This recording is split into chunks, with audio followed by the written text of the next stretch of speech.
So that was the starting point, and sort of the luck of my life was that very soon after that, I was hired into the medical school in the family medicine department as a medical educator, and they know me, and they know my family, and they value families, and they know family dynamics, and it's like, wow, Gordon, don't just talk to us, talk to students. Let's get into this. Let's figure out what happens in a family when things like this happen, where you're expecting this, but you get this, and then you can't hear this. So it gave me a very powerful outlet to start to say, okay, yeah, what did happen? What didn't happen? What would I want to have happen? Same thing for Pat. She would get invited into these seminars. Come on, Pat, you tell it was like from your point of view. There was times when it would just be just like this, that it would be Pat and me sitting there, and it'd be teed up for an hour. It's like, Gordon and Pat, tell us about your experience when your son was born. We know it was rough.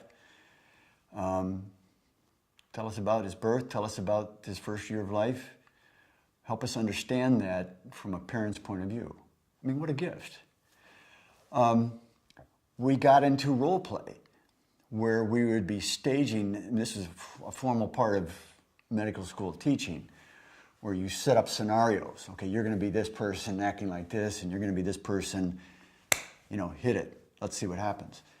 And there were some very powerful experiences. I can tell you one of them, which was it was a setup not directly related to Sam or anybody, but the scenario was a husband and wife, child had just been born, very normal pregnancy, everything had looked good, right up to birth. Here comes the baby, easy delivery, everything's right, but there's a genetic anomaly, and the baby's missing the right forearm. Doesn't happen very often, but sometimes it happens. The kid is healthy in all ways, it's just they're missing this piece. So that's how the student doctor was prepped. Is it, okay, you're gonna step into this hospital room and meet with either the mother or the father as to sort of absorb the first wave of this information. You're the family doc, you are the doc for this family, but this is your first chance to see the baby, and this is your first chance to talk with the parents following birth.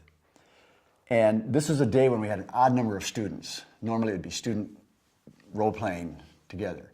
Had an odd number, so okay, Gordon, you be the father. And you be the med student in this scenario. I'm sitting in the room, you're gonna do a fake knock, you're gonna come in and, take it from there. How would you play out, this scenario? We didn't give them any cues of, here's the first line, or here's what you want to accomplish. We wanted them just having that encounter with sort of a stunned parent. I'm a guy, so I was the father. Here's the med student. She does the fake knock. And nothing happens. And nothing happens.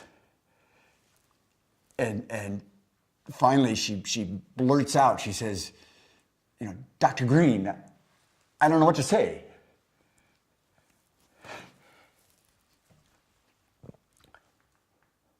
And it was kind of overwhelming for me because that was the voice that we hadn't heard for the first 10 months of Sam's life. She thought, she was admitting, wow, I don't know what to say. So she was sort of being the student saying, I don't know what to do in this exercise. I'm at loss for words. But to me, in my role as a father, it was perfect.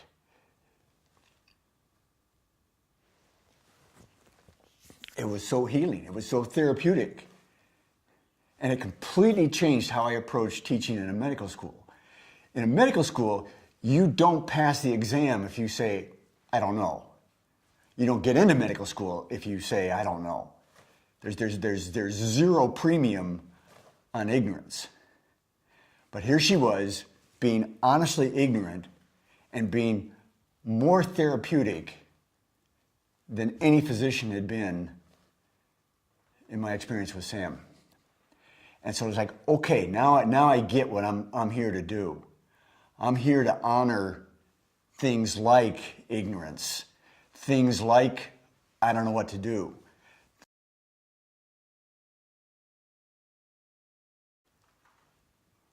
What could you possibly say to a parent when they go through that kind of shock, or the kind of shock that we went through?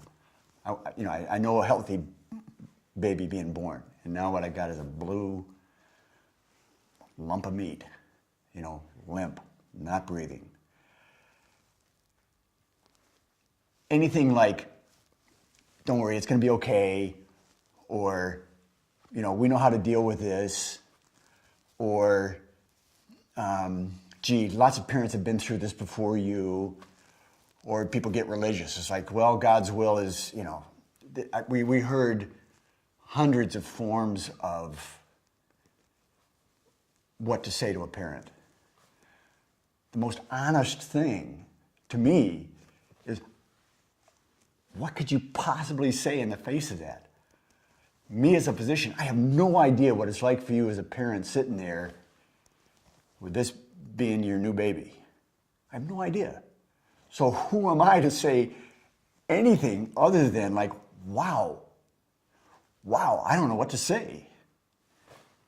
That's what was so therapeutic. It was honestly entering into my experience, because I sure as hell didn't know what to say.